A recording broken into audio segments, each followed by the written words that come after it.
houve uma pressão muito grande numa época que os nomões do direito costuraram no Supremo Tribunal Federal uma saída para o Lula. Isto é, o Lula vai deixar a prisão, já idoso, esse era o argumento. Ah, não, por que o Lula foi ex-presidente, já idoso, o Lula precisa ir para casa.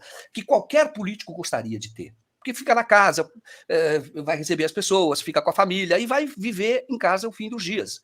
Muitos políticos lutam por isso, contratam nomões do direito para isso. E aí o Lula e o Zanin decidiram que isso era um absurdo. O Lula, muito mais o Lula nesse caso, politicamente, ele falou, eu morro aqui dentro, mas eu não troco a minha dignidade pela minha liberdade. Eu fico preso, mas mantenho a minha dignidade. E o Zanin resistiu à pressão aqui fora. As pessoas já estavam conversando com ministros, sem o Zanin. E o Zanin que tinha a procuração do Lula. E queriam que o Zanin endossasse. Vamos tirar o Lula de lá, onde já se viu, ele tem que ir para casa, etc. É aquela velha fórmula, a velha forma de fazer justiça, o direito, de exercer o direito. E eu estou falando de nomões, eu não vou dar nome, tá? Eu sei quem são, mas não vou dar nome. Vocês vão ficar decepcionados. Todos eles ficavam lá articulando e pressionando o Zanin. Ah, ele não é advogado, ele não é criminalista. E o Zanin fazendo uma defesa técnica irretocável, efetivamente. Não houve erro nenhum, tanto que o Lula foi solto por um habeas corpus do Zanin. Sim. Então, uma pessoa com esse perfil tem que estar no Supremo Tribunal Federal. E agora, quando você tem pressão para nomear o Zanin, é porque querem o quê? Manter as coisas como elas são. Nomear esses nomões do direito que fazem o jogo com a velha imprensa, estão sempre na velha imprensa, estão lá, fazem esse jogo todo. Então, é manter as coisas como elas sempre foram.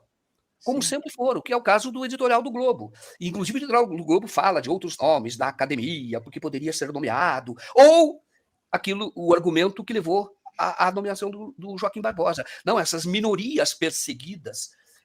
Cara, eles se preocupam com as minorias só quando convém a eles, né, Joaquim? Porque pode comprar.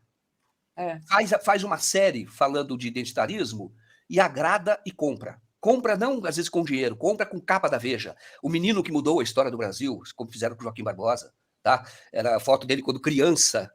O Moro, ele salvou o ano, porque é um juiz que promove a justiça. E a TV Globo faz perfis e dá prêmio. Desonestidade. Eles sabem que essas pessoas são controladas por eles.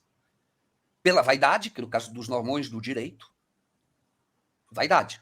Aí você dá horas de entrevista e fala, vaidade. E também porque muitos deles contratam esses nomões. As empresas, dessas empresas da velha mídia contratam os nomões, tá?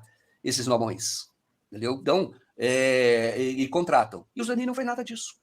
Jovem, formado pela PUC, advogado por excelência. Conheço o caso de litígio dele que ele defende gente que foi muito injustiçada. Conheço um caso, por exemplo, de um filho, e ele é um advogado. E ele faz uma luta muito grande, porque pegaram um menino que é filho fora do casamento do dono da Calói, ele é um advogado. E ele luta contra os bilionários para que o menino tenha direito ao que é dele. Entendeu? E muito advogado não quis pegar essa causa. O Zanin pegou. Perfeito. Entendeu? Esse é um dos casos. Então eu falo para você, o Zanin, ele vai fazer a diferença no STF. Porque ele enfrentou a Lava Jato, e ele enfrentou o Fogo Amigo, e ele se saiu bem, e ele conseguiu promover a justiça, no caso do Lula.